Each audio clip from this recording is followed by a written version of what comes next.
ದಾಳಿಂಬೆ ಒಂಥರ ಸೀಮೆ ಹಸು ಸಾಕ್ದಾಗೆ. ದಾಳಿಂಬೆಯಲ್ಲಿ ಲಾಸ್ ಆಗಿರೋರು ಕೂಡ ಇದ್ದಾರೆ. ಏಕೆಂದ್ರೆ ವಿಲ್ಟ್ ಬಂದ್ಬಿಡುತ್ತೆ ಭೂಮಿಯಲ್ಲಿ. ಅಂದ್ರೆ ಗಿಡ ಇಷ್ಟು ಬೆಳೆದಿದೆ ಅಂತಂದ್ರೆ ಇದಕ್ಕಿದಂಗೆ ಗಿಡ ಒಣಗೋಗ್ಬಿಡುತ್ತೆ. ಎಕ್ಸ್ಪೋರ್ಟ್ ಹೋಗ್ತಕ್ಕಂಥ ಕ್ವಾಲಿಟಿ ದಾಳಿಂಬೆನ ಬೆಳಿಬೇಕು ಅಂತ ಪ್ರಯತ್ನ ಮಾಡ್ತಿದ್ದೀವಿ. ನೀವು 2100 ಗಿಡದಲ್ಲಿ ಒಂದು ಗಿಡ ಕೂಡ ಎಲ್ಲೂ ಕೂಡ ವಿಲ್ಟ್ ಬಂದು ಗಿಡ ಹೋಗಿಲ್ಲ. ನೀವು ಇಡೀ ತೋಟ ನೋಡಿಬೇಕಾದ್ರೆ ನೀವು. ಸೊ ಆ ಕಾರಣಕ್ಕಾಗಿ ರೈತರಿಗೆ ನಿಮ್ಮ ಮಾಧ್ಯಮದ ಮೂಲಕ ಹೇಳ್ತಕ್ಕಂಥದ್ದು, ದಯವಿಟ್ಟು ಕೊಟ್ಟಿಗೆ ಗೊಬ್ಬರವನ್ನು ಬಳಸಿ ಭೂಮಿಯ ಫಲವತ್ತತೆಯನ್ನು ಕಾಪಾಡಿ, ಭೂಮಿ ತಾಯಿ ನಿಮ್ಮನ್ನು ಕೂಡ ಕಾಪಾಡ್ತಾರೆ ಅಂತಕ್ಕಂಥ ಮಾತನ್ನ ಈ ಸಂದರ್ಭದಲ್ಲಿ ಹೇಳಲಿಕ್ಕೆ ಬಯಸ್ತೀನಿ ನಾನು. ಆ ಕಡಲೆಕಾಯಿ ರೀತಿಯಲ್ಲಿ ಇರ್ತಕ್ಕಂಥದ್ದು ಹೂವು ಮಾತ್ರ ಕಾಯಿ ಆಗುತ್ತೆ. ಕಾಯಿನ ಅರ್ಧ kg ಬೆಳಿತೀವಿ, ಅಷ್ಟು ಸೈಜ್ ಮಾಡ್ತೀವಿ ಅಂತಂದರೆ ಒಂದು 50 ಕಾಯಿ ಬಿಟ್ಟರೆ ಸಾಕು, 25 kg ಬರುತ್ತೆ. 60 ಟನ್ ನಂತರ ಲಾಸ್ಟ್ ಟರ್ಮ್ಗೆ ಇದ್ದಂಗೆ ರೇಟ್ ಸಿಕ್ಕಿದ್ರೆ ಖರ್ಚೆಲ್ಲ ಹೋಗಿ ಒಂದು 75 ಲಕ್ಷ ಲಾಭ ಬರ್ಬೋದು ಅಂತ ನಿರೀಕ್ಷೆಯನ್ನು ಮಾಡಿದ್ವಿ. ಒಳ್ಳೆ ಜಾತಿಯ ಸುಸಿ ತಗ್ತಕ್ಕಂಥದ್ದು ಅಂದರೆ ಜೈನ್ ಕಂಪ್ನಿದು. ಯಾವ್ರೆ ಬೆಳಿಬೇಕು ಅಂತ ಇಚ್ಛೆ ಪಡ್ತಕ್ಕಂಥವ್ರು ನಮ್ಮ ತೋಟಕ್ಕೆ ಬಂದು ನೋಡ್ಬೋದು. ನಾವೊಂದು ಡೈರಿಯನ್ನು ಮೇಂಟೈನ್ ಮಾಡಿದ್ದೀವಿ. ನಾವೆಲ್ಲ ಕೂಡ ಒಂದೊಂದು ಕೆಲಸ ಮಾಡ್ತಾ ಇದ್ದೀವಿ. ನಾನು ಲಾಯರ್ ವೃತ್ತಿ ಮಾಡ್ತಾ ಇದ್ದೀನಿ. ನನ್ನ ಅಣ್ಣ ಚೇರ್ಮನ್ ಆಗಿದ್ದಾರೆ, ಇಲ್ಲಿ ಪಂಚಾಯತಿ ಚೇರ್ಮನ್ ಆಗಿದ್ದರು, ಅವ್ರು ರಾಜಕಾರಣ ಮಾಡ್ತಾರೆ. ನನ್ನ ತಮ್ಮ ಮೇಸ್ಟ್ರಾಗಿದ್ದರು, ಅವ್ರದ್ದು ಅಂಗಡಿ ಇದೆ. ಸೊ ಮತ್ತು ಮಿಡ್ಲಲ್ಲಿ ರಜಾ ಇರೋ ಟೈಮಲ್ಲೇ ಈ ತೋಟ ಮಾಡ್ತಿರ್ತಕ್ಕಂಥದ್ದು ನಾವೆಲ್ಲ. ಸಬ್ಸಿಡಿ ಕೊಡ್ತಕ್ಕಂಥದ್ದು ಮತ್ತು ಏನೋ ನಾನು ಫ್ರೀಯಾಗಿ ಕೊಡ್ತೀನಿ ಅನ್ನೋದಕ್ಕಿಂತ ರೈತನ ಬೆಳೀತಕ್ಕಂಥ ಬೆಳೆಗಳಿಗೆ ಒಳ್ಳೆ ಬೆಲೆ ಸಿಗೋ ರೀತಿಯಲ್ಲಿ ಮಾರುಕಟ್ಟೆ ನಿರ್ಮಾಣ ಮಾಡ್ತಕ್ಕಂಥದ್ದು ಭಾಳ ಅವಶ್ಯಕತೆ ಇದೆ. ಅಂದರೆ ನಮಗೆ ಎಷ್ಟೇ ಹೊರಗಡೆ ದುಡಿದ್ರೂ ಕೂಡ ನಮಗೆ ತೋಟದಲ್ಲಿರ್ತಕ್ಕಂಥ ನೆಮ್ಮದಿ ಮತ್ತು ಖುಷಿ ಬೇರೆ ಎಲ್ಲೂ ಸಿಗೋದಿಲ್ಲ. ನಾವು ಇನ್ನಷ್ಟಲ್ಲ, ಎಷ್ಟು ಎತ್ತರಕ್ಕೆ ಹೋದರೂ ಕೂಡ ವ್ಯವಸಾಯ ಮಾತ್ರ ಬಿಡಲ್ಲ ನಾವು. ನಮಸ್ಕಾರ, ನಾನು ಸತೀಶ್ ಕಡತನಮಲ್ಲೆ ಅಂತೇಳಿ. ನಾನು ಬೇಸಿಕಲಿ ವಕೀಲರಾಗಿ ಕೆಲಸ ಮಾಡ್ತಿದ್ವು. ಬಟ್ ನಮ್ಮ ತಂದೆ ನಮ್ಮ ತಾತ ಎಲ್ಲ ಕೂಡ ವ್ಯವಸಾಯ ಮಾಡ್ಕೊಂಡು ಬಂದಿರ್ತಕ್ಕಂಥದ್ದು. ನಾವು ನಾನು ಹುಡುಗನಾಗಿಂದ ಕೂಡ ನಮ್ಮ ವ್ಯವಸಾಯ ಅಂದರೆ ಭಾಳ ಇಷ್ಟ. ಕೃಷಿ ಕುಟುಂಬದಿಂದ ಬಂದಿರೋದ್ರಿಂದ ಆ ಕಾರಣಕ್ಕಾಗಿ ನಾವು ಭಾಳ ದಿನಗಳಿಂದ, ಭಾಳ ವರ್ಷಗಳಿಂದ ನಾವು ಕೂಡ ದಾಳಿಂಬೆ ಬೆಳಿಬೇಕು ಅಂತೇಳಿ, ದಾಳಿಂಬೆಯಲ್ಲಿ ಭಾಳ ಆದಾಯ ಇದೆ ಅಂತಕ್ಕಂಥದ್ದನ್ನ ರೈತರು ಮಾತಾಡ್ತಿದ್ದು ನೋಡಿ ನಾವು ಕೂಡ ದಾಳಿಂಬೆನ ಹಾಕಿದ್ದೀವಿ. ದಾಳಿಂಬೆ ಒಂಥರ ಸೀಮೆ ಹಸು ಸಾಕ್ದಾಗೆ. ಅಂದರೆ ಸ್ವಲ್ಪ ಖರ್ಚು ಜಾಸ್ತಿ, ಆದಾಯ ಹೆಚ್ಚು ನಿರೀಕ್ಷೆ ಮಾಡಿದ್ರೂ ಕೂಡ ಖರ್ಚು ಕೂಡ ಜಾಸ್ತಿ.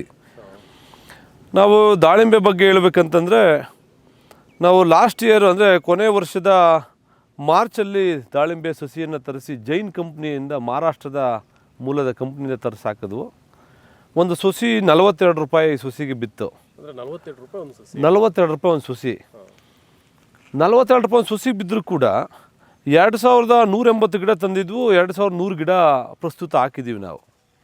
ಇದೊಂದು 5 ಎಕರೆ ಬರುತ್ತೆ. ಒಂದು ಅರ್ಧ ಎಕರೆ ಅಷ್ಟು ಜಾಗ ವೇಸ್ಟ್ ಆಗಿದೆ. ಒಂದು 4.5 ಎಕರೆ ಅಷ್ಟು ಜಾಗದಲ್ಲಿ 2100 ಗಿಡವನ್ನು ನಾಟಿ ಮಾಡಿದ್ದೀವಿ.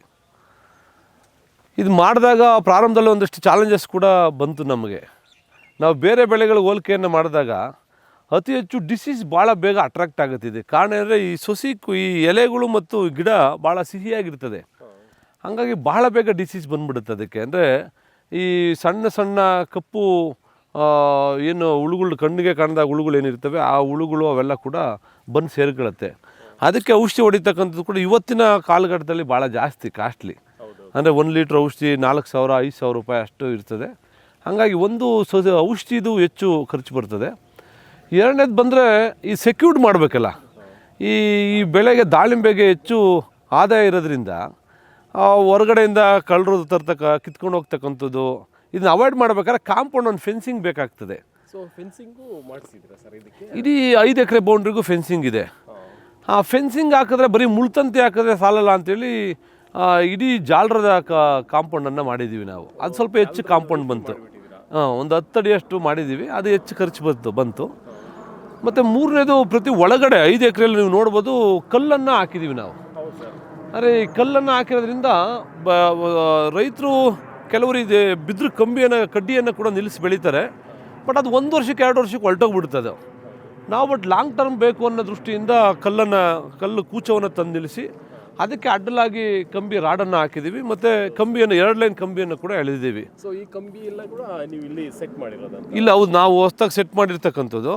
ಅದೇನಕ್ಕೆ ಅಂದರೆ ಕಾಯಿ ತೂಕಕ್ಕೆ ಗಿಡ ಕೆಳಗಡೆ ಬಗ್ಬಿಟ್ರೆ ಈ ಗಿಡ ಅಂದರೆ ಆ ತೂಕ, ಒಂದು ಕಾಯಿ ಬಂದು 500 ಗ್ರಾಮಿಂದ ಅಂದರೆ ಅರ್ಧ kg 3/4 kg ಬರುತ್ತೆ ಒಂದು ಕಾಯಿ.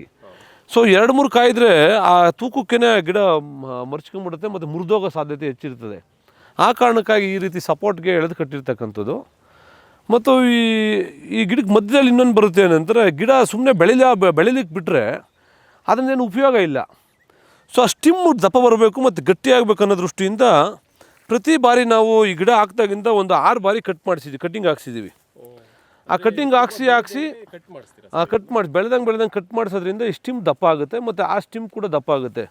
ನೀವು ನೋಡ್ಬೋದು ಒಂದೇ ಸ್ಟಿಮ್ ಬಿಟ್ಟಿದ್ದೀವಿ, ಗಿಡ ಉಣ್ದಾಗಿಂದ ಭೂಮಿಯಿಂದ ಒಂದೇ ಸ್ಟಿಮ್ ಬಿಟ್ಟಿರೋದ್ರಿಂದ 1.5 ಅಡಿ ಹೈಟ್ ತಗೊಂಡು ಆಮೇಲೆ ಈ 1 ಅಡಿ ಮಣ್ಣನ್ನು ಕೂಡ ಹಾಕಿದ್ದೀವಿ. ಅಂದರೆ ನೀರು ಇದಕ್ಕೆ ಭೂಮಿಯಲ್ಲಿ ಹೆಚ್ಚು ತೇವಾಂಶ ಇರಬಾರ್ದು ಇದನ್ನು ಬೆಳಿಲಿಕ್ಕೆ, ಈ ಬೆಳೆಯಂಥ ಭೂಮಿ.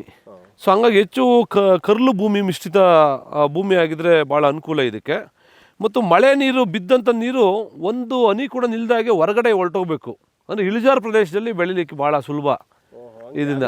ನೀವು ಈ ಥರ ಹೈಟ್ ಮಾಡಿದ್ದೀರಾ? ಅದಕ್ಕೆ ಬೆಡ್ಡಿಂಗ್ ಥರ ಮಾಡಿದ್ದೀವಿ ನಾವು. ಬೆಡ್ಡಿಂಗ್ ಮಾಡಿ ಅಂದರೆ ಮಳೆ ನೀರು ಆ ಬೆಡ್ಡಿಂಗ್ ಮೇಲೆ ಬಿದ್ದರೆ, ನೀರು ಬಿದ್ದರೆ, ಬುಡದಲ್ಲಿ ಬಿದ್ದರೆ ಇಮಿಡಿಯೇಟಾಗಿ ಇದು ಹರ್ಕೊಂಬರುತ್ತೆ ಖಾಲಿ ಫೀಲ್ಡ್ಗೆ.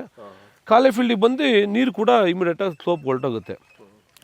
ಮತ್ತು ಈ ಗಿಡ ಹಾಕಿದಾಗ ಅಂತರ ನಾವು ಬಂದು 8 ಅಡಿ ಒಂದು ಗಿಡದಿಂದ ಗಿಡಕ್ಕೆ, ಅಂದರೆ ಈಸ್ಟ್ ವೆಸ್ಟ್ 8 ಅಡಿ ಮಾಡಿದ್ದೀವಿ. ಮತ್ತು ನಾವು ನಾರ್ತು ಸೌತು 14 ಅಡಿ ಮಾಡಿದ್ದೀವಿ. ಅಂದರೆ ನಮಗೆ 8 ಅಡಿ ಅಳತೆ ಇದೆ. ಈಸ್ಟು ವೆಸ್ಟ್, ಈಸ್ಟು ಮತ್ತು ವೆಸ್ಟು, ನಾರ್ತು ಮತ್ತು ಸೌತು, ಉತ್ತರ ಮತ್ತು ದಕ್ಷಿಣಕ್ಕೆ 14 ಅಡಿ ಮಾಡಿದ್ದೀವಿ. ಏನಕ್ಕೆ ಅಂದರೆ ಟ್ಯಾಕ್ಟ್ರ್ ಓಡಾಡಲಿಕ್ಕೆ ಬೂಮರ್ ಇವಾಗೆಲ್ಲ ಲೇಬರ್ ಸಿಗದೇ ಇರೋದ್ರಿಂದ ನಾವು ಟ್ಯಾಕ್ಟ್ರಿಗೆ ಔಷಧಿ ಹೊಡಿತಕ್ಕಂಥದ್ದು ಕೂಡ ಫಿಕ್ಸ್ ಮಾಡಿದ್ದೀವಿ. ಅಂದರೆ ಅತಿ ಹೆಚ್ಚು ಔಷಧಿ ಬೇಕಾಗೋದ್ರಿಂದ ಇದಕ್ಕೆ ನಾವು 1.5 ಅವರಲ್ಲಿ ಔಷಧಿಯನ್ನು ಸಿಂಪಡಣೆ ಮಾಡ್ಬೋದು. ಟ್ಯಾಕ್ಟ್ರಲ್ಲಿ ಬೂಮರಲ್ಲಿ ಹಾಕ್ಕೊಂಡ್ರೆ ಅದೊಂದು 2 ಸೈಡು ಒಂದು 30 ಅಡಿ ಹೋಗುತ್ತೆ ಔಷಧಿ. ಸೊ ಭಾಳ ಜೋರಾಗಿ ಸಿಂಪಡಣೆ ಹೋಗೋದ್ರಿಂದ ಅನುಕೂಲ ಆಗ್ತದೆ ಅನ್ನೋ ದೃಷ್ಟಿಯಿಂದ ಮಾಡಿದ್ದೀವಿ. ಅಂದರೆ ಖರ್ಚು ಕೂಡ ಬೇರೆ ರೈತರು ಹೇಳಿದಷ್ಟು ಖರ್ಚೇನು ಬರೋದಿಲ್ಲ. ಮನೆಯಲ್ಲಿ ಕೆಲಸಗಾರರಿದ್ದರೆ ಈಗ ಬೆಳಿಲಿಕ್ಕೆ ಈಸಿ. ಎಲ್ಲವೂ ಖರ್ಚು ಕೂಲಿ ಆಳುಗಳನ್ನ ಇಟ್ಕೊಂಡು ಮಾಡ್ಲಿಕ್ಕೆ ಹೋದರೆ ಸ್ವಲ್ಪ ಖರ್ಚು ಜಾಸ್ತಿ ಆಗ್ತದೆ. 1 ಎಕರೆಗೆ ಮೊದಲೇ ಬೆಳೆ ಬೆಳಿಲಿಕ್ಕೆ ಬಹುಶಃ 4 ರಿಂದ 5 ಲಕ್ಷ ಅಷ್ಟು ಖರ್ಚು ಬರುತ್ತೆ 1 ಎಕರೆಗೆ ಮೊದಲನೇ ಬೆಳೆಗೆ.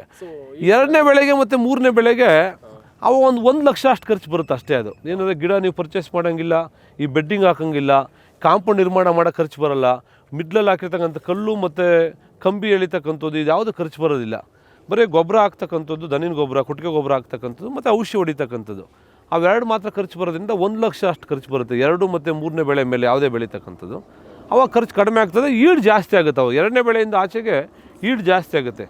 ಇವಾಗ ನಮ್ಮ ಬ್ರದರೆಲ್ಲ ಹೇಳ್ತಕ್ಕಂಥದ್ದು 30 kg ಅಷ್ಟು ಬಿಡ್ಬೋದು ಒಂದು ಗಿಡದಲ್ಲಿ, 25 ರಿಂದ 30 kg ಅಂತ ಡಾಕ್ಟ್ರ್ ಸಜೆಸ್ಟ್ ಮಾಡಿದ್ದಾರೆ ಅಂತ. ನಮ್ಮದೆಲ್ಲ ಹೇಳ್ತಕ್ಕಂಥದ್ದು ಡಾಕ್ಟ್ರು ಮತ್ತು ಬೇರೆ ರೈತರು ಬಂದು ನೋಡಿರ್ತಕ್ಕಂಥದ್ದು ಪ್ರಕಾರ 10 ತಿಂಗಳಲ್ಲಿ ಭಾಳ ಚೆನ್ನಾಗಿ ಗಿಡ ಡೆವಲಪ್ಮೆಂಟ್ ಆಗಿದೆ, ಚೆನ್ನಾಗಿ ಬೆಳೆದಿದ್ದೀರಾ ಅಂತೇಳಿ ಹೇಳಿದ್ದಾರೆ.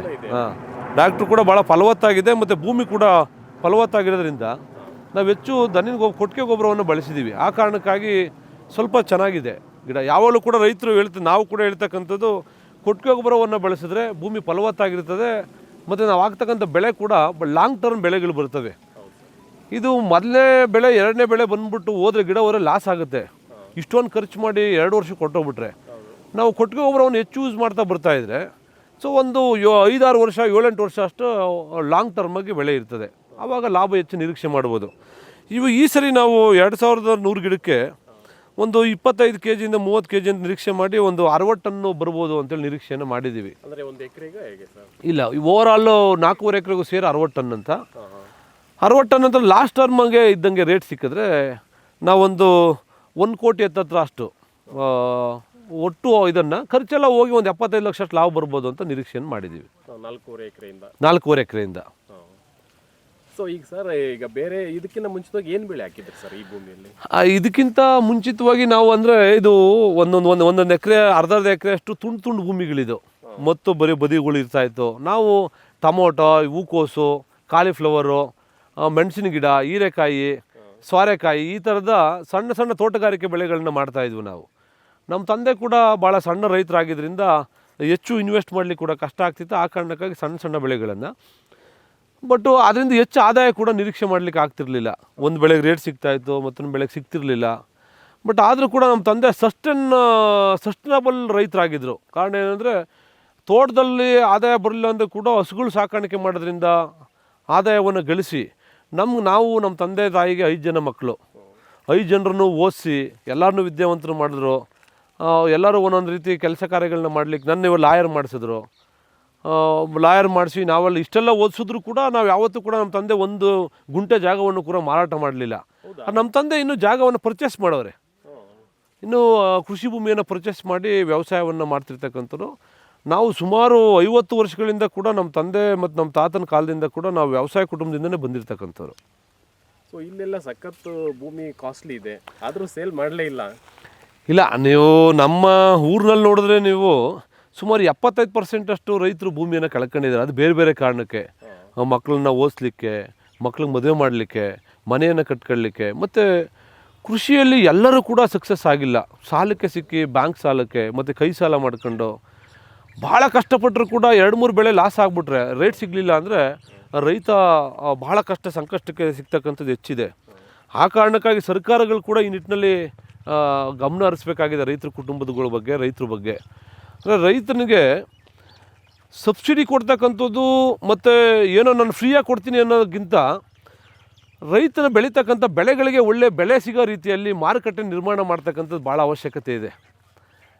ನೀವು ಸರ್ಕಾರಗಳಿಗೆಲ್ಲ ಗೊತ್ತಿದೆ ನೋಡಿ, APMC ಕಾಯ್ದೆಯಲ್ಲಿ 2% ಕಮಿಷನ್ ತಗೊಳ್ಬೇಕು ಅಂತಕ್ಕಂಥ ಇದ್ದರೂ ಕೂಡ 10% ಕಮಿಷನ್ ರಾಜರೋಷವಾಗಿ ತಗೊಳ್ತವ್ರೆ ಮಾರುಕಟ್ಟೆಗಳಲ್ಲಿ, ದಳ್ಳಾಳಿಗಳು ಮತ್ತು APMCಗಳಲ್ಲಿ. ಸರ್ಕಾರ ಇದ್ರ ಬಗ್ಗೆ ಗಮನನೇ ಹರಿಸಿಲ್ಲ. ಸೊ ಈ ಥರದ ಸಣ್ಣ ಸಣ್ಣ ಕ್ರಮಗಳನ್ನ ವಹಿಸಬೇಕು.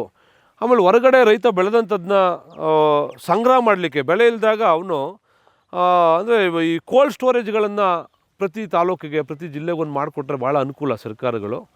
ಆ ನಿಟ್ಟಿನಲ್ಲಿ ಇತ್ತೀಚಿನ ದಿನಗಳಲ್ಲಿ ಭಾಳ ಖುಷಿ ಪಡ್ತಕ್ಕಂಥ ವಿಚಾರ ಏನಂದರೆ, ಮೊನ್ನೆ ನರೇಂದ್ರ ಮೋದಿಯವ್ರು ಬಂದ ಮೇಲೆ ಒಂದು ಜಿಲ್ಲೆಗೊಂದು ಕೋಲ್ಡ್ ಸ್ಟೋರೇಜ್ ಮಾಡಬೇಕು ಅಂತೇಳಿ ಮಾಡಿದ್ರು. ಮತ್ತು ರೈತನಿಗೆ ಸರ್ಕಾರ ಕೊಡ್ತಕ್ಕಂಥ ಆದಾಯವನ್ನು ರೈತನ ನೇರವಾಗಿ ಅವನ ಅಕೌಂಟ್ಗೆ ಹೋಗಬೇಕು ಅನ್ನೋ ದೃಷ್ಟಿಯಿಂದ ಜನ್ಧನ್ ಅಕೌಂಟನ್ನು ಮಾಡಿದ್ರು.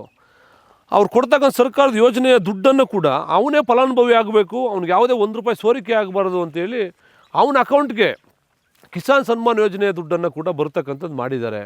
ಸೊ ಇದೆಲ್ಲವೂ ಕೂಡ ಒಂದು ಭಾರತ ಇವತ್ತಿನ ಕಾಲಘಟ್ಟದಲ್ಲಿ ಭಾಳ ಬದಲಾವಣೆ ಆಗ್ತಾಯಿದೆ. ರೈತರು ಕೂಡ, ರೈತರ ಸ್ಥಿತಿ ಕೂಡ ಅಂದರೆ ಆರ್ಥಿಕ ಸ್ಥಿತಿಗಳು ಕೂಡ ಬದಲಾಗ್ತಾ ಇದೆ. ಇವಾಗ ಸ್ವಲ್ಪ ನೆಮ್ಮದಿಯಿಂದ ಬದುಕ್ಬೋದು ಅನ್ನೋ ವಾತಾವರಣ ರೈತರಲ್ಲಿ ನಿರ್ಮಾಣ ಆಗಿದೆ. ಸೊ ಫಸ್ಟ್ ಬೇರೆ ಬೆಳೆ ಹಾಕಿದ್ರಲ್ಲ ಸರ್, ಈಗ ದಾಳಿಂಬೆನೇ ಹಾಕಬೇಕು ಅಂತ ಅನಿಸಿದೆ ಯಾಕೆ ಸರ್ ನಿಮಗೆ? ಅಂದರೆ ನಾವೆಲ್ಲ ವಿದ್ಯಾವಂತರಾದಮೇಲೆ ನಮಗನಿಸಿದ ಒಂದಷ್ಟು ಕಮರ್ಷಿಯಲ್ ಕ್ರಾಪ್ನ ಬೆಳಿಬೇಕು ಅಂತ. ಬೇರೆ ಬೇರೆಯವರೆಲ್ಲ ನೋಡಿದಾಗ ಈ ಕಂಪ್ನಿಗಳು ವೈಸ್ ಮಾಡ್ಕೊಂಡು, ಅಂದರೆ 30 ಎಕರೆ 40 ಎಕರೆ ಲೀಸಿಗೆ ತಗೊಂಡು, ಬೇರೆಯವರು ರೈತರ ಜಮೀನುಗಳನ್ನ ಲೀಸಿಗೆ ತಗೊಂಡು ವರ್ಷಕ್ಕೆ ಇಷ್ಟು ಅಂತ ಕೊಟ್ಟು ಅವ್ರು ಬೆಳೆದು ಭಾಳ ಆದಾಯ ಇದೆ ಅಂತಕ್ಕಂಥದ್ದು ನೋಡಿಸ್ತಾಯಿದ್ರು. ನಮಗನ್ನಿಸ್ತು ಅವ್ರು ಏನು ಎಕ್ಸ್ಪೀರಿಯೆನ್ಸ್ ಇಲ್ಲದೇ ರೈತರ ಕುಟುಂಬದವ್ರಲ್ಲದೆ ಎಲ್ಲೋ ಬೆಂಗಳೂರಲ್ಲಿ ಇದ್ಕೊಂಡು ಬಂದು ಇಲ್ಲಿ ನಮ್ಮ ಜಮೀನುಗಳನ್ನ ತಗೊಂಡು ಲೀಸಿಗೆ ತಗೊಂಡು ಇಷ್ಟೆಲ್ಲ ಆದಾಯ ಮಾಡ್ತಾರಲ್ಲ, ನಾವು ಯಾಕೆ ಬೆಳಿಬಾರ್ದು, ನಾವು ಯಾಕೆ ಪ್ರಯತ್ನ ಪಡಬಾರ್ದು? ನಾವು ಪ್ರಯತ್ನ ಪಡೋದ್ರಿಂದ ನಮ್ಮ ಅಕ್ಕಪಕ್ಕದ ರೈತರು ಕೂಡ ಇದರಿಂದ ಆದಾಯ ಇದೆ ಅಂತ ನಾವು ಹೇಳಿದ್ರೆ, ನಾವು ಅಂದರೆ ಕಣ್ಣಲ್ಲಿ ನೋಡಿರ್ತಾರೆ, ಅವರು ಕೂಡ ಹೆಚ್ಚು ತೊಡಗಿಸ್ಕೊಳ್ತಾರೆ ಅನ್ನೋ ದೃಷ್ಟಿಯಿಂದ ಒಂದು ಪ್ರಾಯೋಗಿಕವಾಗಿ ನಾವು ಇದನ್ನೇ ಮಾಡಬೇಕು ಅಂತೇಳಿ ಮಾಡೋದು. ನಮಗೆ ಸಕ್ಸಸ್ ಆಗಿದ್ದೀವಿ, ನಾವು ಇದರಲ್ಲಿ ಸಕ್ಸಸ್ ಆಗಿದ್ದೀವಿ. ಬಂದಂಥ ಎಲ್ಲ ಡಾಕ್ಟ್ರುಗಳು ಮತ್ತು ರೈತರು ಬೆಳೆದಿರೋರು ಕೂಡ ಬಂದು ಖುಷಿಯನ್ನು ಪಟ್ಟರು. ತುಂಬ ಚೆನ್ನಾಗಿ ಬೆಳೆದಿದ್ದೀರಿ, 10 ತಿಂಗಳಲ್ಲಿ ಇಷ್ಟು ದೊಡ್ಡ ಗಿಡ ಡೆವಲಪ್ಮೆಂಟ್ ಮಾಡಿರೋದು ನೋಡಿದ್ರೆ ತುಂಬ ಚೆನ್ನಾಗಿ ಈಲ್ಡ್ ಬರುತ್ತೆ ನಿಮಗೆ. ಆಮೇಲೆ ಈ ಭೂಮಿಯಲ್ಲಿ ಇನ್ನೊಂದು ಏನಂದರೆ ಇದು ವಿಶೇಷ, ದಾಳಿಂಬೆಯಲ್ಲಿ ಲಾಸ್ ಆಗಿರೋರು ಕೂಡ ಇದ್ದಾರೆ. ಏಕೆಂದರೆ ವಿಲ್ಟ್ ಬಂದುಬಿಡುತ್ತೆ ಭೂಮಿಯಲ್ಲಿ. ಅಂದರೆ ಗಿಡ ಇಷ್ಟು ಬೆಳೆದಿದೆ ಅಂತಂದರೆ ಇದಕ್ಕಿದಂಗೆ ಗಿಡ ಒಣಗೋಗ್ಬಿಡುತ್ತಿದ್ದು. ಅಂದರೆ ಭೂಮಿಯಲ್ಲಿ ವಿಲ್ಟು ಇದಕ್ಕಾಗದೇ ಇರ್ತಕ್ಕಂಥ ವಸ್ತುಗಳಿದ್ದರೆ ಮತ್ತು ಲಾಗೋಡು ಭೂಮಿಗೆ ಹಾಕಿ ಕೆಲವು ಮಿನರಲ್ಸು ಸತ್ತೋಗ್ಬಿಟ್ರೆ ಭೂಮಿಯಲ್ಲಿ, ಅಂದರೆ ಜೀವಕಾಂಶಗಳು ಸತ್ತೋಗ್ಬಿಟ್ರೆ ಈ ಗಿಡ ಇದಕ್ಕಿದಂಗೆ ಸತ್ತೋಗ್ಬಿಡುತ್ತೆ. ಹೌದೌದು. ಹಂಗಾಗಿ ಹೆಚ್ಚು ಇದಕ್ಕೆ ಲಾಗೋಡ ಫರ್ಟಿಲೈಸರನ್ನು ಉಪಯೋಗಿಸಬಾರ್ದು. ದನಿನ ಕೊಟ್ಟಿಗೆ ಗೊಬ್ಬರವನ್ನು ಉಪಯೋಗಿಸಿ ಬೆಳೆಯೋದ್ರಿಂದ ಲಾಂಗ್ ಟರ್ಮ್ ಬೆಳೆ ಬರೋದು ಉಪಯೋಗ ಆಗುತ್ತೆ ನಮಗೆ. ಮತ್ತು ಹೆಚ್ಚು ಈಲ್ಡ್ ಬರುತ್ತೆ, ಮತ್ತು ಕ್ವಾಲಿಟಿ ಫ್ರೂಟ್ಸ್ ಬರುತ್ತೆ, ಹಣ್ಣು ಬರುತ್ತೆ ನಮಗೆ. ಅಂದರೆ ಅರ್ಧ ಕೆಜಿಗಿಂತ ಜಾಸ್ತಿ ಬಂದರೆ ಲಾಸ್ಟ್ ಟೈಮು ನೋಡಿ ಕೆಲವರು ₹140 ಕೂಡ ಕೆಜಿ ಕೊಟ್ಟರು ತೋಟದಲ್ಲಿ. ಅಂದರೆ ಕೆಲವರು ಭಾಳ ಕ್ವಾಲಿಟಿ ಬೆಳೆದಂಥವ್ರು ಅರ್ಧ ಕೆಜಿಯಿಂದ 3/4 ಕೆಜಿ ಬೆಳೆದಿರ್ತಕ್ಕಂಥವ್ರು ₹192, ₹200ವರೆಗೂ ಕೂಡ ತೋಟದಲ್ಲಿ ಕೆಜಿಯನ್ನು ಮಾರಾಟ ಮಾಡಿದ್ರು. ಕ್ವಾಲಿಟಿ ಬಂದರೆ ಭಾಳ ಎಕ್ಸ್ಪೋರ್ಟ್ ಹೋಗುತ್ತಿದ್ದು. ಇಲ್ಲಿ ಯೂಸ್ ಮಾಡೋದಕ್ಕಿಂತ ಹೆಚ್ಚಾಗಿ ಎಕ್ಸ್ಪೋರ್ಟ್ ಹೋಗೋದ್ರಿಂದನೇ ಇದಕ್ಕೆ ಜಾಸ್ತಿ ರೇಟ್ ಇರ್ತಕ್ಕಂಥದ್ದು. ಅಂದರೆ ನಾವು ಎಕ್ಸ್ಪೋರ್ಟ್ ಹೋಗ್ತಕ್ಕಂಥ ಕ್ವಾಲಿಟಿ ದಾಳಿಂಬೆನ ಬೆಳಿಬೇಕು ಅಂತ ಪ್ರಯತ್ನ ಮಾಡ್ತಿದ್ದೀವಿ. ಆ ಥರ ಕ್ವಾಲಿಟಿ ಇರುವಂಥದ್ದು. ಹಾಂ. ಮತ್ತು ಇನ್ನೂ ಒಂದು ಹೇಳ್ತೀನಿ, ಇದು ಯಾಕೆ ಇಷ್ಟು ಚೆನ್ನಾಗಿ ಬಂದಿದೆ ಅನ್ನೋದಕ್ಕೆ ಇದು ಭಾಳ ಸೂಕ್ಷ್ಮ ಗಮನಿಸ್ಬೇಕು ರೈತರು. ನಾವು ಈ ಹಿಂದೆ ಈ ಭೂಮಿಗೆಲ್ಲ ಪೂರ್ತಿ ಅಂದರೆ ನೀಮನ್ನು ಹಾಕಿದ್ವು. ನೀಮ್ ಅಂತಂದರೆ ನಾವು ಎಬ್ಬೇವನ್ನು ಹಾಕಿದ್ವು ನಾವು. ಎಬ್ಬೇವು ರೈತರು ಹಾಕಿದಾಗೆಲ್ಲ ಅಕ್ಕಪಕ್ಕದ ರೈತರೆಲ್ಲ ಭಾಳ ನಗ್ತಾಯಿದ್ರು, ಇವ್ರು ಏನು ಒಳ್ಳೆ ಭೂಮಿಯಲ್ಲಿ ಬಂದು ಎಬ್ಬೇವು ಹಾಕ್ತವ್ರೆ ಅಂತೇಳಿ. ಬಟ್ ನಮ್ಮ ತಂದೆ ತಾಯಿನ ಒಪ್ಪಿಸಿ ನಾವು ಎಬ್ಬೇವನ್ನು ಫಸ್ಟ್ ಹಾಕಿದ್ವು. ನಾವು 4 ವರ್ಷಕ್ಕೆ ಒಂದು ಮರ ಒಂದು 1 ಟನ್ ಇನ್ನೂ 1200 kg ಬರಲಿಕ್ಕೆ ಅಷ್ಟು ದಪ್ಪ ಆಯಿತು. ನಾವು ತೋಟದಲ್ಲಿನೇ 1 ಟನ್ ₹7,200 ಕೊಟ್ವು. ಅಂದರೆ ಫ್ಲೇವುಡ್ ಫ್ಯಾಕ್ಟ್ರಿ ಇದೆ ಒಂದು ಬಾಸ್ಟಳ್ಳಿಯಲ್ಲಿ, ನಮಗೆ ಒಂದು 6 ಕಿಲೋಮೀಟ್ರ್ ದೂರದಲ್ಲಿ. ಆ ಫ್ಯಾಕ್ಟ್ರಿಯವ್ರಿಗೆ ಕೊಟ್ವು ನಾವು 7,200 ರೂಪಾಯಿ ಅಂತೇಳಿ. ಅದರಲ್ಲಿ ನಮಗೊಂದು 4 ವರ್ಷದಲ್ಲೇ ಇದೇ 5 ಎಕರೆ ಜಾಗದಲ್ಲಿ 48 ಲಕ್ಷ ಕಾಸಾಗಿತ್ತು ನಮಗೆ. ಬಟ್ ಆ ಕಾಸಾಗೋದ್ರ ಜೊತೆಗೆ ಭೂಮಿಯ ಫಲವತ್ತತೆ ಹೆಚ್ಚಾಯ್ತು ನಮಗೆ. ಅಂದರೆ ಆ ಬೇವಿನ ಬೀಜ, ಆ ಬೇವಿನ ಎಲೆ ಮತ್ತು ಬೇವು ಬೆಳೆದಂಥ ಮರಗಳ ಬೇರುಗಳು ಎಲ್ಲ ಭೂಮಿ ಒಳಗಡೆ ಹೋಗಿತ್ತಲ್ಲ, ಅದು ಇಡೀ ಭೂಮಿಯ ಫಲವತ್ತತೆಯನ್ನು ಭಾಳ ದೊಡ್ಡ ಮಟ್ಟದಲ್ಲಿ ಹೆಚ್ಚು ಮಾಡ್ತು. ಆ ಕಾರಣಕ್ಕಾಗೇ ಈ ಬೆಳೆ ಇಷ್ಟು ಚೆನ್ನಾಗಿ ಬರಲಿಕ್ಕೆ ಸಾಧ್ಯ ಆಗಿರ್ತಕ್ಕಂಥದ್ದು. ನಮ್ದು ಎಲ್ಲೂ ಒಂದು ಗಿಡ, ನೀವು 2100 ಗಿಡದಲ್ಲಿ ಒಂದು ಗಿಡ ಕೂಡ ಎಲ್ಲೂ ಕೂಡ ವಿಲ್ಟ್ ಬಂದು ಗಿಡ ಹೋಗಿಲ್ಲ. ನೀವು ಇಡೀ ತೋಟ ನೋಡಿಬೇಕಾದ್ರೆ ನೀವು ಎಲ್ಲೂ ಕೂಡ ವಿಲ್ಟ್ ಬಂದು ಒಂದು ಗಿಡ ಸತ್ತಿಲ್ಲ. ಸೊ ಆ ಕಾರಣಕ್ಕಾಗಿ ರೈತರಿಗೆ ನಿಮ್ಮ ಮಾಧ್ಯಮದ ಮೂಲಕ ಹೇಳ್ತಕ್ಕಂಥದ್ದು, ದಯವಿಟ್ಟು ಕೊಟ್ಟಿಗೆ ಗೊಬ್ಬರವನ್ನು ಬಳಸಿ ಭೂಮಿಯ ಫಲವತ್ತತೆಯನ್ನು ಕಾಪಾಡಿ, ಭೂಮಿ ತಾಯಿ ನಿಮ್ಮನ್ನು ಕೂಡ ಕಾಪಾಡ್ತಾರೆ ಅಂತಕ್ಕಂಥ ಮಾತನ್ನು ಈ ಸಂದರ್ಭದಲ್ಲಿ ಹೇಳಲಿಕ್ಕೆ ಬಯಸ್ತೀನಿ ನಾನು. ನೀರು ಯಾವಾಗ ಕೊಡ್ತಾ ಇದ್ದಾರೆ ಸರ್? ನೋಡಿ, ಅದು ಕೂಡ ಭಾಳ ಇಂಪಾರ್ಟೆಂಟು. ಈ ದಾಳಿಂಬೆ ಬೆಳೀತಕ್ಕಂಥವ್ರಿಗೆ ಹೇಳಬೇಕಾದ್ರೆ, ನೀರು ಹೆಚ್ಚು ನಿರೀಕ್ಷೆಯನ್ನು ಈ ಗಿಡ ಮಾಡಲ್ಲ. ಇದು ಹೆಚ್ಚು ಬೆಳೀತಕ್ಕಂಥದ್ದು ಡ್ರೈ ಭೂಮಿಯಲ್ಲಿ, ಕರುಳು ಮಿಶ್ರಿತ ಇಳಿಜಾರು ಪ್ರದೇಶದಲ್ಲಿ ಬೆಳೀತಕ್ಕಂಥ ಬೆಳೆ ಇದು. ಇದು ಒಂದು ಅಂದರೆ ವಾರಕ್ಕೆ, ಸಾಮಾನ್ಯವಾಗಿ ವಾರಕ್ಕೆ ಒಂದ್ಸರಿ ಅಂದರೆ 7 ದಿವಸಕ್ಕೆ 8 ದಿವಸಕ್ಕೆ ಒಂದ್ಸರಿ ಕೊಟ್ಟರೆ ಸಾಕು. ಡ್ರಿಪ್ಪಲ್ಲಿ ಅಂದರೆ ಸಣ್ಣ ಮಟ್ಟದಲ್ಲಿ ನೀರನ್ನು ಕೊಡಬೇಕು, ಕಟ್ತಕ್ಕಂಥ ಹಾಯಿಸ್ತಕ್ಕಂಥದ್ದು ಮಾಡಬಾರ್ದು. ಇವಾಗ ನಾವು ನೀರು ನಿಲ್ಲಿಸಿ ಒಂದು ವಾರ ಆಗ್ಬಿಟ್ಟಿದೆ, ಅಂದರೆ 0% ನೀರು ಮಾಡಿದ್ದೀವಿ, ನೀರೇ ಬಿಡೋಲ್ಲ ಇನ್ನು. ಇವಾಗ ನೀರೇ ಬಿಡೋಲ್ಲ ಇನ್ನು. ಅಂದರೆ ಇಡೀ ಗಿಡ ಎಲೆ ಎಲ್ಲ ಒಣಗಿ ಎಲೆ ಎಲ್ಲ ಉದುರೋದ ಮೇಲೆ ನಾವು ಕಟ್ಟಿಂಗನ್ನು ಹಾಕ್ಸ್ತಕ್ಕಂಥದ್ದು. ಆಮೇಲೆ ಕೊಟ್ಟಿಗೆ ಗೊಬ್ಬರವನ್ನು ಹಾಕಿ ಮತ್ತೆ ಬೇಸಾಯವನ್ನು ಪ್ರಾರಂಭ ಮಾಡ್ತೀವಿ. ಆವಾಗ ಹೊಡಿತಕ್ಕಂಥದ್ದು ಕಾಯಿ ಆಗ್ತದೆ, ಹೂವು ಬಿಟ್ಟು ಕಾಯಿ ಆಗ್ತದೆ. ಬಿಡ್ತಕ್ಕಂಥ ಎಲ್ಲ ಹೂವು ಕೂಡ ಕಾಯಿ ಆಗಲ್ಲ. ನಿಮಗೆ ಒಂದು ಈಸಿಯಾಗಿ ಐಡೆಂಟಿಫೈ ಮಾಡ್ಬೋದು ಅಂತಂದರೆ, ಕಡಲೆಕಾಯಿ ರೀತಿಯಲ್ಲಿ, ಅಂದರೆ ನಮ್ಮೇನು ಕಡಲೆ ಬೀಜ ಪೀನಟ್ ಬರುತ್ತಲ್ಲ, ಆ ಕಡಲೆಕಾಯಿ ರೀತಿಯಲ್ಲಿ ಇರ್ತಕ್ಕಂಥದ್ದು ಹೂವು ಮಾತ್ರ ಕಾಯಿ ಆಗುತ್ತೆ. ನಾರ್ಮಲಾಗಿರ್ತಕ್ಕಂಥ ಹೂವು ಇರ್ತಕ್ಕಂಥದ್ದು ಅದು ಕಾಯಿ ಆಗಲ್ಲ. ಸೊ ಅದನ್ನ ಐಡೆಂಟಿಫೈ ಮಾಡಿ ಹೂವನ್ನೆಲ್ಲ ತೆಗೆದಾಕಬೇಕು. ಬಟ್ ನಾವು ಬಿಡ್ತಕ್ಕಂಥ ಎಲ್ಲ ಹೂವನ್ನು ಕೂಡ ಗಿಡದಲ್ಲಿ ಬಿಡಬಾರ್ದು. ಮಿನಿಮಮ್ ಅಂದರೆ ಇವಾಗ ನಾವು ಒಂದು ಕಾಯಿನ ಅರ್ಧ ಕೆಜಿ ಬೆಳಿತೀವಿ, ಅಷ್ಟು ಸೈಜ್ ಮಾಡ್ತೀವಿ ಅಂತಂದರೆ ಒಂದು 50 ಕಾಯಿ ಬಿಟ್ಟರೆ ಸಾಕು, 25 ಕೆಜಿ ಬರುತ್ತೆ. ಇಲ್ಲ 60 ಕಾಯಿ ಬಿಟ್ಟರೆ ಒಂದು 30 ಕೆಜಿ ಅಷ್ಟು ಬರುತ್ತೆ. ಅಷ್ಟು ಕಾಯಿ ಮಾತ್ರ ಬಿಟ್ಕೊಳ್ಬೇಕು ನಾವು. ಇದು 100 ಕಾಯಿ ಬಿಡುತ್ತಿದ್ರಲ್ಲಿ ಅವೆಲ್ಲವೂ ಕೂಡ ಹೂ ಟೈಮಲ್ಲೇ, ಮಗ್ಗು ಟೈಮಲ್ಲೇ ತೆಗೆದಾಕಬೇಕು. ತೆಗೆದಾಕೋದ್ರಿಂದ ಕ್ವಾಲಿಟಿ ಹಣ್ಣು ಬರುತ್ತೆ, ಅವಾಗ ರೇಟು ಕೂಡ ಕ್ವಾಲಿಟಿ ಬರುತ್ತೆ. ಸೊ ಇದನ್ನು ನರ್ಸರಿ ಯಾರಾದರೂ ಹೊಸಬ್ರು ಯಾರಾದರೂ ಹಾಕ್ಬೇಕಂದ್ರೆ ನೀವು ಹೋಗಿ ಮಹಾರಾಷ್ಟ್ರದಲ್ಲಿ ತಂದಿದ್ದೆ ಯಾಕೆ ಸರ್ ಆ್ಯಕ್ಚುಲಿ? ಅಲ್ಲ, ಇದೇನೆಂದರೆ ಇದಕ್ಕೆ ಒಳ್ಳೆ ಕಾಯಿ ಬಿಡ್ತಕ್ಕಂಥದ್ದು, ಗಿಡ ಇರ್ತಕ್ಕಂಥದ್ದು, ಒಳ್ಳೆ ಜಾತಿಯ ಸುಸಿ ತೆಗ್ತಕ್ಕಂಥದ್ದು ಅಂದರೆ ಜೈನ್ ಕಂಪ್ನಿದು. ಅದು ಕೃಷಿಯಲ್ಲಿ ಭಾಳ ದೊಡ್ಡ ಹೆಸರನ್ನು ಮಾಡಿದೆ. ಅದು ಇರತಕ್ಕಂಥದ್ರಲ್ಲಿ ಒಂದಿಷ್ಟು ಕ್ವಾಲಿಟಿಯನ್ನು ಮೇಂಟೈನ್ ಮಾಡಿರ್ತಕ್ಕಂಥ ಕಂಪ್ನಿ ಜೈನ್ ಕಂಪ್ನಿ. ಆ ಜೈನ್ ಕಂಪ್ನಿಯ ನರ್ಸರಿ ಇರ್ತಕ್ಕಂಥ ಮಹಾರಾಷ್ಟ್ರದಲ್ಲಿ. ಅವ್ರು ನಾವು ಇಲ್ಲೇ ಬುಕ್ ಮಾಡಿದ್ರೆ, ಒಂದು ಏಜೆನ್ಸಿ ಇದೆ ಚಿಕ್ಕಬಳ್ಳಾಪುರದಲ್ಲಿದೆ, ಆ ಏಜೆನ್ಸಿ ಅವ್ರಿಗೆ ಹೇಳಿದ್ರೆ ಅವ್ರು ಬುಕ್ ಮಾಡಿ ತರಿಸ್ಕೊಡ್ತಾರೆ ನಮಗೆ. ಅವ್ರಿಗೆ ನಾವೇನೋ ಮಹಾರಾಷ್ಟ್ರಕ್ಕೆ ಹೋಗಬೇಕಾಗಿಲ್ಲ. ಅವ್ರಿಗೆ ಹೇಳಿದ್ರೆ ಸಾಕು, ಬುಕ್ ಮಾಡಿ ಅಡ್ವಾನ್ಸ್ ಕೊಟ್ಟರೆ ಅವ್ರ ಗಾಡಿನೇ ಮಹಾರಾಷ್ಟ್ರದಿಂದ ಇಲ್ಲಿ ಬಂದು ಡೆಲಿವರಿ ಕೊಟ್ಟು ಹೋಗ್ತದೆ. ನಮಗೂ ಕೂಡ ಹಂಗೆ ತಂದು ಕೊಟ್ಟರು. ಬಟ್ ಗಿಡ ಹಾಕ್ತಕ್ಕಂಥವ್ರು ಕೂಡ ಯೋಚನೆ ಮಾಡಬೇಕು. ಜೈನ್ ಕಂಪ್ನಿಯ ರೇಟ್ 40 ರೂಪಾಯಿ 42 ರೂಪಾಯಿ ಅಷ್ಟೇ ಇದೆ, ಟ್ರಾನ್ಸ್ಪೋರ್ಟ್ ಚಾರ್ಜ್ ಸೇರಿ. ಬಟ್ ಕೆಲವು ದಳ್ಳಾಳಿಗಳು ಅದರಲ್ಲೂ ಕೂಡ 48 ರೂಪಾಯಿ 50 ರೂಪಾಯಿ ದುಡ್ಡನ್ನು ಇಟ್ಕೊಂಡು ಮಾರಾಟ ಮಾಡ್ತಕ್ಕಂಥವ್ರು ಇದ್ದಾರೆ. ಅದ್ರ ಬಗ್ಗೆ ಎಚ್ಚರಿಕೆಯನ್ನು ವಹಿಸಬೇಕು. ಜೈನ್ ಕಂಪ್ನಿಯ ನಂಬರನ್ನೇ ತಗೊಂಡು ಅವ್ರಿಗೆ ನೇರವಾಗಿ ಮಾತಾಡಿ, ಅಧಿಕೃತ ಏಜೆನ್ಸಿಯವ್ರಿಗೆ ಮಾತಾಡಿದ್ರೆ ಕಡಿಮೆ ರೇಟ್ ಸಿಗುತ್ತೆ, ಒಳ್ಳೆ ಕ್ವಾಲಿಟಿ ಸೊಸಿ ಸಿಗುತ್ತೆ. 1 ವರ್ಷದವರೆಗೂ ಕೂಡ ಕಾಯಿಗೆ ಬಿಡಬಾರ್ದು. ಅಂದರೆ ಗಿಡ ಭಾಳ ಕ್ಲಿಯರಾಗಿ ಡೆವಲಪ್ಮೆಂಟ್ ಆಗಬೇಕು. ಡೆವಲಪ್ಮೆಂಟ್ ಆದರೆ ಮಾತ್ರ ಕ್ವಾಲಿಟಿ ಕಾಯಿ ಬರಲಿಕ್ಕೆ ಸಾಧ್ಯ, ಮತ್ತು ಒಳ್ಳೆ ಈಲ್ಡ್ ಬರುತ್ತೆ. ಸೊ ನಾವು 1 ವರ್ಷ ಒಳಗಡೆ ಬೇಗ ಈಲ್ಡ್ಬೇಕು ಅಂತೇಳಿ ಮಾಡೋದ್ರಿಂದ ಸೊ ಅದಕ್ಕೆ ಏಜ್ ಆಗಿರಲ್ಲ. ಆ ಒಂದು ವರ್ಷ ಏಜ್ 12 ಮಂತ್ಸ್ ಬಿಟ್ಟು ಕಟಿಂಗ್ ಮಾಡಿಸಿದ್ರೆ ಸ್ಟಿಮ್ ಎಲ್ಲ ದಪ್ಪ ಆಗಿರುತ್ತೆ, ಅವಾಗ ಕ್ವಾಲಿಟಿ ಕಾಯಿ ಬರುತ್ತೆ, ಒಳ್ಳೆ ರೇಟ್ ಸಿಗುತ್ತೆ ನಮಗೆ. ಹಾಂ, ಅದು ಬರ್ಸೋಕ್ಕಾದ್ರೆ ಶಕ್ತಿ ಬೇಕು, ಮತ್ತು ಕಾಯಲ್ಲಿ ಕಲರ್ ಬರಬೇಕು. ನೀವು ಸಣ್ಣ ಗಿಡದಲ್ಲೇ ಬಿಟ್ಬಿಟ್ರೆ ಅದು ಭಾಳ ಬೇಗ ಹೊರಟೋಗುತ್ತೆ, 2-3 ವರ್ಷಕ್ಕೆ ಗಿಡ ಹೊರಟೋಗ್ಬಿಡುತ್ತೆ. ಹಂಗೆ ಆಗಬಾರ್ದು. ಇವು ಕೂಡ ನೋಡಿ, ಇವಾಗೆಲ್ಲ ನೀವು ನೋಡ್ಬೋದು ಗಿಡದ ಹತ್ರ ಎಲ್ಲ ಗಿಡದ ತೆಗ್ಸ್ಬಿಟ್ಟಿದ್ದೀವಿ ನಾವು, ಎಲ್ಲ ತೆಗ್ಸಾಕಿದ್ದೀವಿ. ಈ ತಿಂಗಳು ಆದ್ರ ಮೇಲೆ ಇವಾಗ ನೀರು ನಿಲ್ಲಿಸಿದ್ದೀವಿ. ಈ ತಿಂಗಳು ಆದಮೇಲೆ ಗಿಡ ಎಲ್ಲ ಫುಲ್ ಒಣಗಿಬಿಡುತ್ತೆ, ಎಲೆ ಎಲ್ಲ ಬಿದ್ದೋಗುತ್ತೆ. ಅವಾಗ ಕಟಿಂಗ್ ಹಾಕ್ಸ್ತೀವಿ, ಆಮೇಲೆ ಬೇಸಾಯ ಮಾಡಿಸಿದ್ರೆ ಆಮೇಲೆ ನೆಕ್ಸ್ಟ್ ಬಿಡ್ತಕ್ಕಂಥದ್ದು ಮಾತ್ರ ಈಲ್ಡಿಗೆ ಬಿಡ್ತೀವಿ ನಾವು ಅವಾಗ. ಹಾಂ. ಸೊ ಈಗ ಸರ್ ಇದು ಬೆಳೆ ಫಸ್ಟ್ ಬೆಳೆ ಎಷ್ಟು ವರ್ಷಕ್ಕೆ ಬರುತ್ತೆ ಸರ್?